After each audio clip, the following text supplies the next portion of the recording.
Bienvenidos. DUSIS es una iniciativa empresarial enfocada al conocimiento de las personas, las empresas y la sociedad. Con este fin, hemos desarrollado una serie de conferencias virtuales buscando aportar al fortalecimiento personal y organizacional, en especial en estos momentos de cambio. La consultora internacional de DUSIS que hoy nos acompaña es Esther Sadín, desde la ciudad de Panamá. Esther nos acompañó en la sesión anterior, en la conversación anterior, hablando del tema del impacto de la cultura familiar y laboral en los tiempos de hoy. Y estuvimos hablando en esa primera parte acerca de lo que es precisamente lo relacionado con la cultura familiar. Hoy vamos a continuar con esa relación con la cultura laboral. Esther, otro formador de alto impacto en la vida de las personas son las organizaciones y las empresas. ¿Hasta dónde tienen la responsabilidad de moldear y capacitar a las personas para dar forma a la cultura? Un saludo fraternal a todos por Colombia y desde Panamá, pues aquí estamos para seguir la segunda parte. Realmente hay un departamento, una gerencia muy importante dentro de las estructuras laborales a nivel global y se llama recursos humanos o gestión del talento humano. Lo podemos encontrar de diferentes formas de titulación, pero este es el área donde prácticamente establecemos lo que son las capacitaciones, los coaching, los talleres para poder moldear a esa persona que nos llega, que carece de ciertas características que pueda fluir dentro de una cultura laboral y por ende dentro de un clima laboral. El recurso humano no solamente está encargado del tema de las nóminas ni de los llamados de atención y vacaciones como siempre se ha proyectado. Hoy en día ha tomado mucha fuerza porque es el que recluta asertivamente, el que realiza las capacitaciones donde se puedan ver cambios muy positivos y donde al mismo tiempo con talleres eleva la buena actitud que tengan las personas. Entonces, ¿qué ocurre? La parte de la cultura laboral está muy enfocada en lo que es lo que se trae de la infancia, por eso que la primera parte era muy valiosa. Entonces, muchas veces nosotros tenemos que conductar buscando un mecanismo a nuestros colaboradores o empleados para que puedan alinearse a esa filosofía que tenga la empresa en sí. Ahora bien, cuando hablamos de una persona, recordemos que es parte de esta sociedad que tiene sensibilidad, que tiene inteligencia, voluntad y muchos aspectos muy propios, característicos de su cultura familiar y, ¿por qué no, también de la etnia, entonces, o de la religión? Fíjense que esto es tan amplio que en estos momentos hablar de cultura laboral, podríamos solamente para hacer un recorderis de conceptos, sería pues las normas, hábitos, reglamentos internos que se basan dentro de una empresa o una estructura laboral con la finalidad de que la persona tenga idea de cómo se debe mover y por ende el equipo en sí, de todo lo que completa un equipo de trabajo. Es lo mismo que teníamos antes con la cultura familiar. También hay normas, hay reglas que seguir, con la diferencia que hay más flexibilidad en la familiar, pero en la laboral no lo hay. Usted tiene que conducirse tal cual como se le indican en el momento que usted forma parte de esa estructura laboral. Ahora, ¿qué está ocurriendo en estos momentos?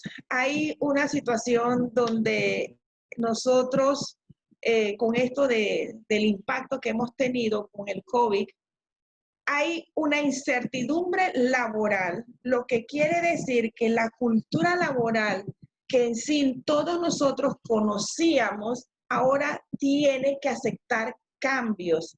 Debemos aprender para desaprender y reaprender.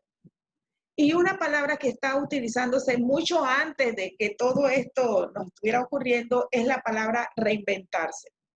La palabra reinventarse realmente es estar haciendo cambios constantemente con el propósito de irnos mejorando, no solamente como profesionales, sino también dentro del aspecto laboral. Entonces, a mí me encanta esto de aprender, desaprender para reaprender, porque esto quiere decir que nosotros todo lo que teníamos aprendido, tenemos no que olvidarlo, sino que tenemos que hacerlo un poco a un lado para poder desaprender todos esos conocimientos, o en este caso no conocimientos, sino serían hablando de la parte cultural laboral, todas estas características y reglas que teníamos, desaprenderlas para volver a reaprender, y eso nos va a ayudar y nos va a llevar a ver cómo se está haciendo con diferentes países. En este momento yo les voy a compartir el sistema que tiene Panamá. Colombia debe tener un mecanismo totalmente quizás similar o diferente a Panamá, pero eso es lo que nos hace por lo menos las contribuciones de la información para que veamos que no solamente es la situación de esta incertidumbre, es solamente de nuestro país, de nuestra región. Ahora bien, hay algo que quiero destacar antes de continuar, que son los códigos culturales dentro de la parte laboral. Y quiero resaltar mucho porque nos hemos dado cuenta que esto ahora sí tenemos que buscar un mecanismo donde vamos a crear nuevas profesiones que se interlacen con códigos que nos puedan llevar a poder comunicarnos fluidamente sin tanto problema. Y paso a explicar a qué me refiero. Ustedes se imaginan la carrera de medicina. No tuvieran los códigos internacionales, es decir, un médico es idéntico al médico que pueden haber en 5 continentes. El médico es médico donde quiera que vaya. Las enfermedades pueden ser diferentes, pero siempre va a tener que atender a un paciente. La jerga o las palabras que se utilizan con los términos y diagnósticos son iguales, y a eso le llamamos códigos laborales, que son los sistemas que nos podemos comunicar. Y eso ayudó muchísimo a que hoy en día la parte de sanidad pudiera comunicarse y decir y traspasar la información y conocimiento. Nosotros lo estamos haciendo así, ustedes lo pueden hacer de esta manera, pero o sea, había una comunicación fluida porque esos códigos ya estaban ahí y existían y eran aprendidos en su momento y se pusieron en práctica. Eso es lo fantástico de cuando hablamos de culturas laborales que surgen en momentos como estos, desde que hubo una fluidez de comunicación. Entonces, si nos vamos un poquito más a la historia, nos damos cuenta que realmente el progreso o el proceso de las etapas del desarrollo humano ha venido, pues, de verdad, buscando cómo garantizar sus necesidades básicas para poder sobrevivir, y es lo que estamos viviendo en este momento. Ahora, quiero destacar un tema que es muy importante, y si me están escuchando empresarios, que lo tomen como una reflexión dentro de sus propiedades de negocio. No lo vean como que se han ido a la quiebra, como que ya perdieron todo. Enfóquenlo, por favor, como que su negocio, su empresa, ha tenido que hacer una pausa obligatoria. ¿Qué está ocurriendo en Panamá? Se han suspendido contratos. Ahora mismo hay un decreto por ley que no se puede destituir a nadie, literalmente hablando. Hay algunos que se han desesperado y sí incumplieron la ley y destituyeron. Afortunadamente, eso se rescató porque cuando estamos en un estado como pandemia, se declara también un estado de guerra, literalmente, aunque no sea bélico, pero sí es un estado de guerra, porque porque cumple con ciertas características que afecta y sobre todo golpea mucho la economía. Al realizarse las suspensiones de contrato, pues se estima a partir de la fecha que se suspende, por lo menos en mi empresa ya se suspendieron 2, que fueron a partir del 15 de mayo, y nosotros hicimos un alcance hasta febrero del 2021, pensando que ya en febrero nosotros tengamos alguna condición positiva y podemos entonces llamar a estos colaboradores a que regresen, ¿ok? Pero ¿qué ocurre? Usted sí puede surgir antes de febrero, entonces usted lo puede llamar, pero sí es bueno que cuando usted haga una suspensión tenga un alcance. Entonces, se están dando cuenta que ahora mismo la cultura laboral, hablando en sí, cambia. Cambia y es incertidumbre porque no sabemos cómo la vamos a tener, que cuando literalmente vuelva a la normalidad podamos entonces retomar la forma de que teníamos quizás antes.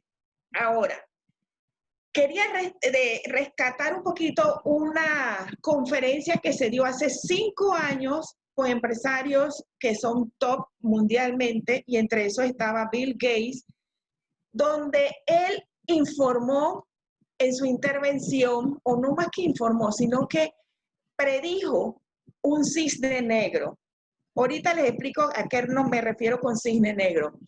Él dijo en esa intervención que tuvo hace 5 años, ¿qué ocurriría si en este momento llegara una pandemia, si en realidad el mundo estaría preparado para eso? Y como si fuera poco, agregó lo siguiente: yo estoy seguro que no estaríamos preparados, lo dijo, porque el gasto o la pérdida que tuviéramos a nivel mundial aproximadamente sería de 3.000 billones de trillones de dólares. Suena como algo, como que esto es una exageración, Esther. No.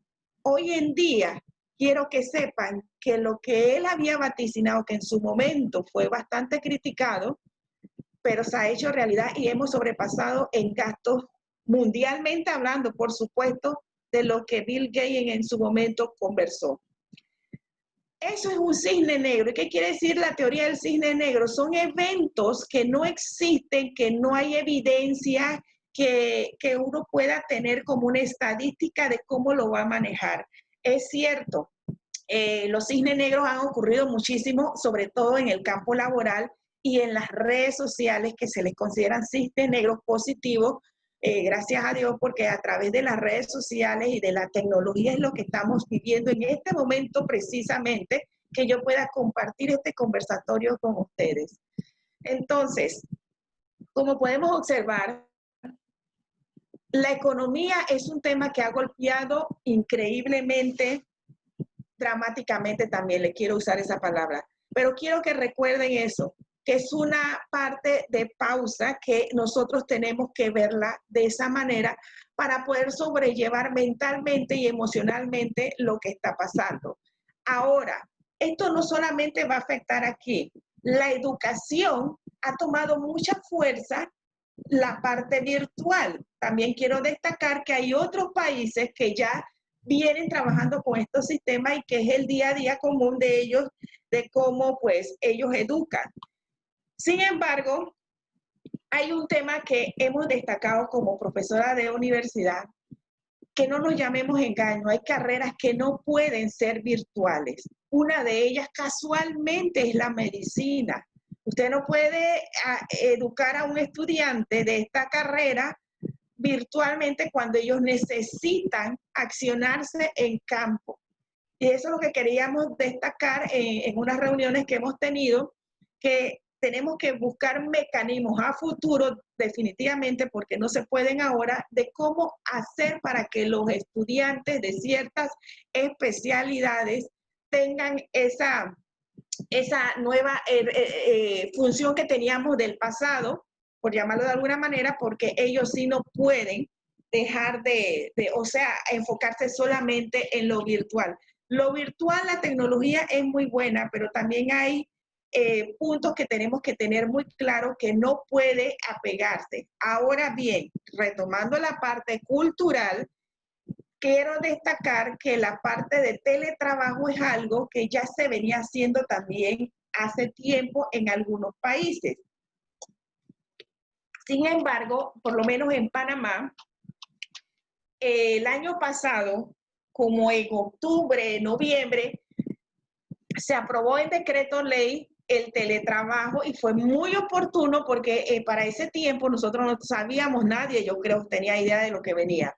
Hoy en día, el Estado está trabajando todo en teletrabajo. Las empresas privadas también, algunos tienen que trasladarse, como es en mi caso. Yo tengo que trasladarme a la empresa 2 o 3 veces a la semana, dependiendo de las necesidades que surjan en la semana. y así es como estamos comunicando. Entonces, yo tengo un equipo de trabajo que ellos sí tienen que trasladarse porque somos soporte del área bancaria con los equipos que manejan los bancos. Es ahí donde nosotros nos enfocamos de la parte laboral, de qué trabajos o qué empresas van a ser más fortalecidas y otras que son las que están siendo afectadas. Hubo una conferencia que se realizó en enero del 2019 con el profesor Clayton Christensen de la Universidad de Harvard, que él pronosticó algo también dramático. Fíjense que qué casualidad, hay gente como muy investigativa, porque Bill Gates es un hombre muy investigativo, que tiene mucho alcance, y eso también lo podemos lograr nosotros. Él vaticinó que dentro de 10 años, todas las universidades iban a estar vacías, incluyendo hasta los colegios. No duró ni 10 años porque eso lo dijo en enero del 2019 y lamentablemente pues el profesor Christine falleció con tantos problemas que ha habido. Pero dejó un legado muy impactante, enfocándonos de que teníamos que empezar a buscar mecanismos dentro de la educación para que no repercute en la parte laboral. Y es lo que estamos hablando en este momento. Si nosotros no nos enfocamos ahora en cómo vamos a buscar la reinvención de la educación y darnos cuenta, porque tenemos conciencia que hay especialidades que no se pueden solamente encasillarlas en la parte virtual, entonces eso puede desfavorecer la parte laboral porque no va a tener una buena condición positiva para que produzca bien el colaborador. Entonces, ¿qué está ocurriendo con los futuros trabajos en cuanto a las carreras profesionales? Realmente ya lo estamos viviendo. Hay muchos países que ya vienen compartiendo ese estilo de lo que es el teletrabajo, la flexibilidad de horarios. Ahora, con las suspensiones de algunos contratos, hay personas que tienen que fusionar el trabajo que hacía el compañero que ya no está en la empresa y lo tiene que hacer. Los salarios se están pagando según las horas trabajadas. Eso también ha impactado mucho en la parte laboral.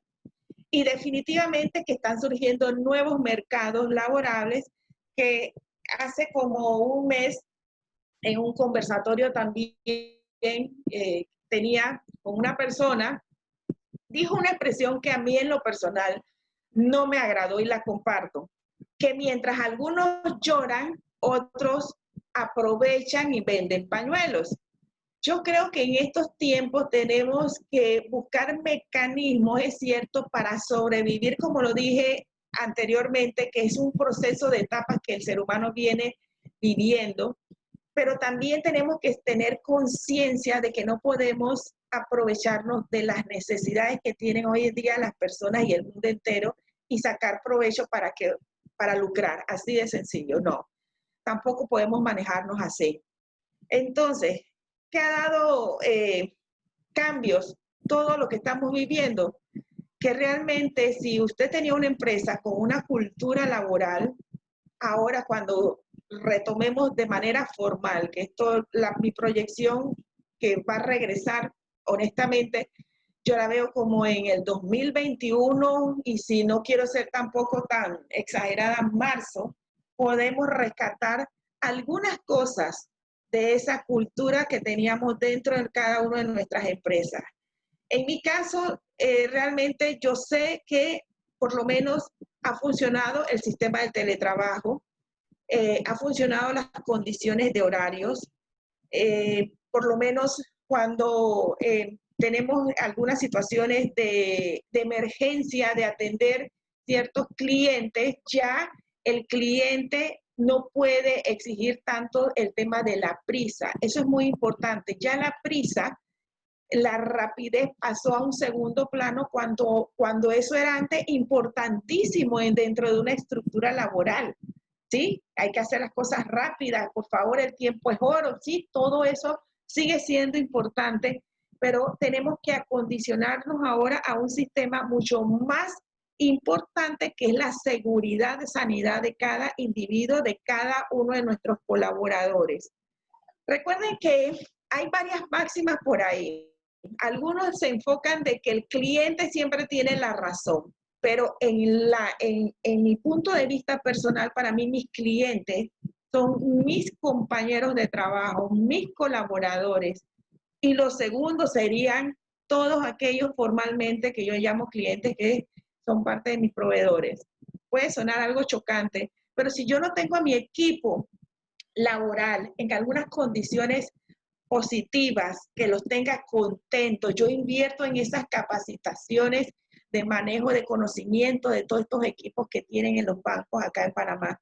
Entonces, ¿cómo yo puedo, así me siento más segura de que yo sé lo que tengo dentro de la empresa? Pero si yo nada más me enfoco a las necesidades y exigencias de nuestros clientes externos, entonces ahí es donde a veces se crean los problemas internos dentro del grupo laboral. Miren, hay muchos empresarios que se preocupan más por los externos. Parece que hay dos tipos de clientes, el interno que son nuestros compañeros, nuestros trabajadores, y el externo pues es el cliente externo, que son los que realmente nos dan el fruto de la economía para poder sobrevivir. Pero tenemos que tener claro que nosotros ponemos las pautas, las reglas, y en estos momentos tenemos que resaltar esos puntos, porque en mi caso, tomo de ejemplo, antes cuando un banco llamaba que tenía una situación, que una máquina se trancaba, y usted sabe que eso es muy importante, porque el público está ahí y necesitan que las máquinas estén a su 100% en servicio, pues la rapidez era inmediata, la atención era expresa, era algo muy puntual.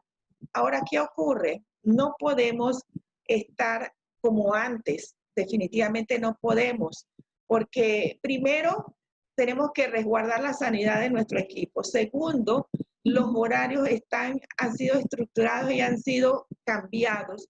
Por ende, no podemos cumplir como hacíamos antes, y eso es algo que tenemos que tener conciencia nosotros y como el cliente externo también.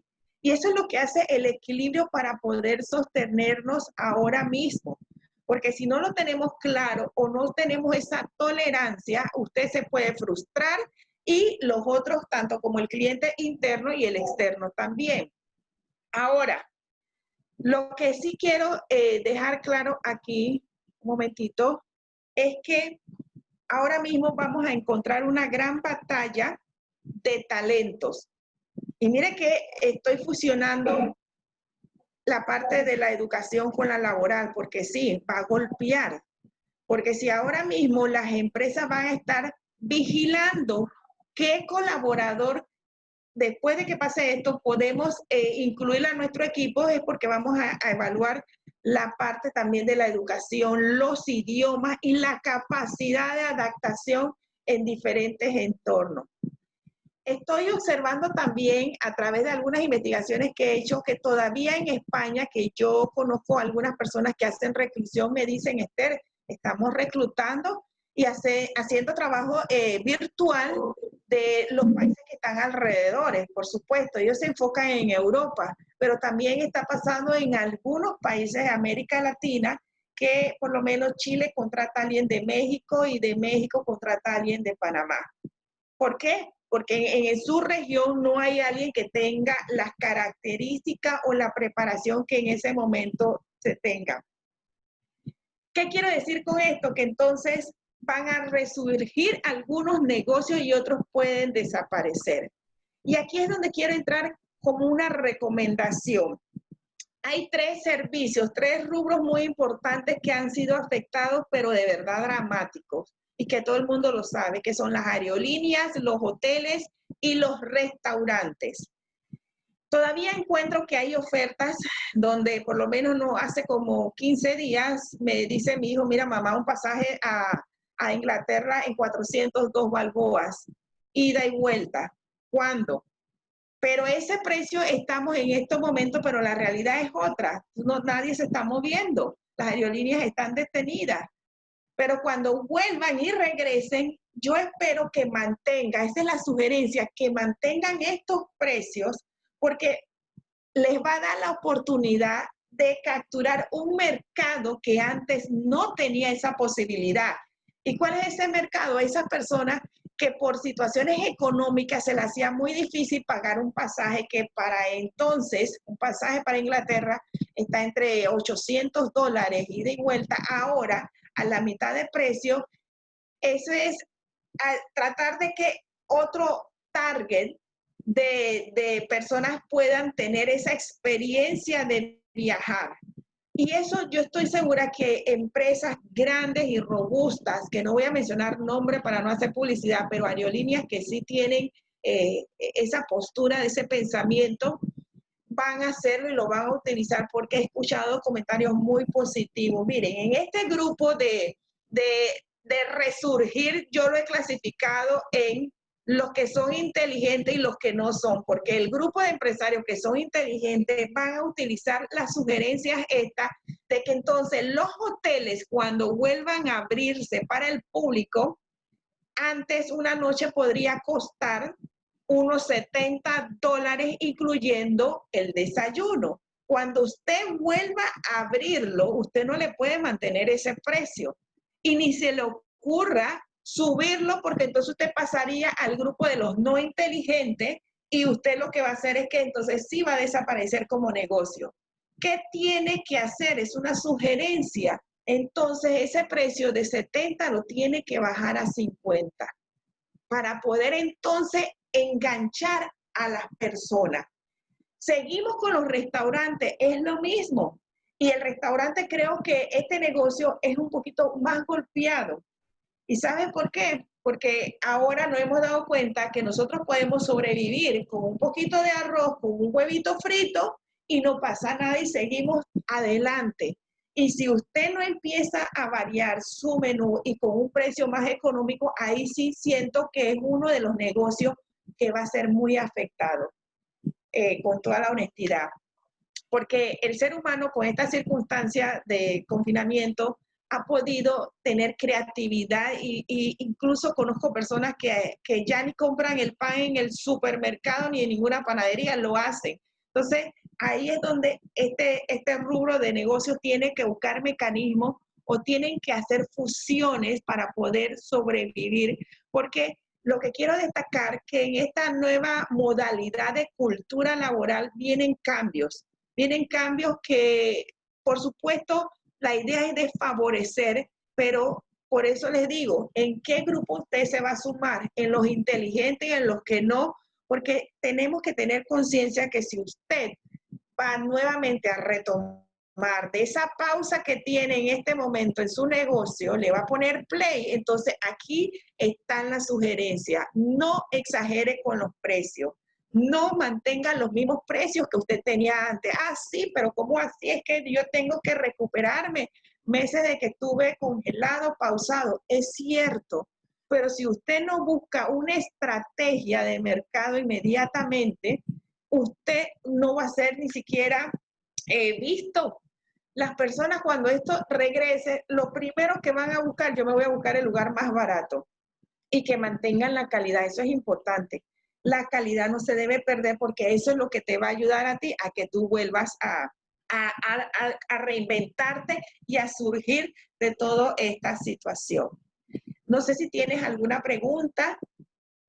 Sí, gracias, Esther. No, la idea era entonces poder conocer precisamente todos esos cambios y todas esas adaptaciones culturales pues, que necesitamos, tanto en empresas como comunidades, pues que bien nos explicabas ahorita en tu conversación. Me gustaría de pronto brevemente, si tienes unas claves que deben tener en cuenta las empresas, ya has mencionado algunas para desarrollar esa nueva cultura laboral, hablabas ahora de reinventarse, de aprender, desaprender para reaprender, de tener unos códigos laborales globales, porque pues estas cosas pues nos impactan a todos. No sé si tienes un par de claves más que podamos compartir con las personas que nos escuchan.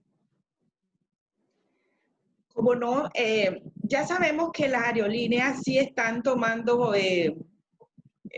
ya se están acondicionando con nuevos precios, que ahí va a favorecer algunas personas que no han podido tener la oportunidad de conocer otros lugares, va a ser muy, muy oportuno. El tipo de los hoteles también ya han tomado mucha conciencia, inclusive las grandes plataformas muy conocidas por todos como Trivago y Booking, también ya están trabajando en eso. Ustedes todavía pueden encontrar lugares que la verdad que proyectan un precio, pero cuando ustedes ya entran se dan cuenta que están variando. Ya con el tema de los restaurantes, ya lo mencioné, tienen que buscar de verdad fusiones, estrategias. Yo recomendaría algo. Primero tenemos que hacer, después cuando venga este surgimiento y reunirnos entre todos, hablar un poquito de la parte de la sensibilización que han sentido. Esto es importante, ¿saben por qué? Porque nosotros tenemos que recordar que nuestro equipo de trabajo son seres, también individuos, personas que han tenido este sufrimiento igual que nosotros. Entonces tenemos que hablarles con la verdad. Tenemos que ser honestos y decirles, miren, ustedes saben que hemos tenido que pausar la empresa. Estamos nuevamente con la parte de la apertura, pero es algo incierto. Si son 10 colaboradores que tenga un negocio y que es un poquito pequeño, un negocio bien pequeño, pero sí los hay como en restaurantes, algunos restaurantes, y algunos hoteles boutique, lo que se debe hacer es horarios divididos para poder que tengan la oportunidad de recibir igual la parte de liquidez económica, pagas, pues son términos que son muy propios de acá. Entonces, que puedan recibir su quincena, por llamarlo de alguna manera. Entonces, 5 van a tener este horario y los otros 5 o buscar mecanismos y estrategias para que todos al mismo tiempo puedan convertirse en un empleado literalmente hablando normal y que reciban dinero. Ellos también podemos buscar la estrategia de que se conviertan en la publicidad de su empresa, que ellos mismos posteen en sus plataformas de las redes sociales que prácticamente son gratuitas, que ya se retomó el hotel tal, estamos en apertura, vengan que tenemos esto, ofrecemos aquello, busquen mecanismos internamente, o sea, acuérdense que los colaboradores son asociados, son socios de la empresa, porque sin ellos no funciona ningún negocio. Así que eso es una de las, de las estrategias que podemos hacer. Yo ya lo hice porque nosotros acá en la empresa, se llama BIS, no ha parado porque somos el soporte de la parte bancaria de los equipos que tienen ellos. Entonces, ahora, cuando son negocios, por lo menos las de venta de ropa, yo he visto mucho que bueno, que estamos aquí, me están haciendo señas que ya falta un poquito. Vamos a seguir avanzando un poco, que el tema de la ropa, antes que se me vaya, es que pueden usarlo a través de lo virtual. Se está comprando mucho a través de lo virtual. Y realmente lo que quiero decirles es que para poder lograr esto, de esta supervivencia de la manera cultural, nosotros tenemos que tener presencia mental, decir esto, tenemos que hacer cambios, tenemos que aceptar que esto es algo que ha pasado, pero que va a desapasar. Es decir, son términos que muchas veces estamos buscando para poder salir adelante. Viviana, no sé si tienes alguna otra pregunta que hacerme No, antes que se acabe el tiempo. muchísimas gracias, Esther. Definitivamente estos temas apasionan y hay muchísimas cosas que también en este querer aportar eh, conocimiento y experiencias y construir conjuntamente en esto que estamos viviendo por primera vez y que estamos viviendo a nivel global, que nos afecta a todos y que nos invita a un cambio definitivamente para mejor. Muchas gracias de nuevo, Esther, por aceptar esta invitación. Si alguna de las personas que nos escucha tiene alguna inquietud o comentario o quiere profundizar en alguno de los temas que estábamos comentando, puede compartirlo a través de este espacio o escribiéndonos al correo electrónico huellaslider@gmail.com o en nuestras redes sociales @huellasdulces en Facebook e Instagram. Gracias de nuevo a todos por acompañarnos. Hasta pronto.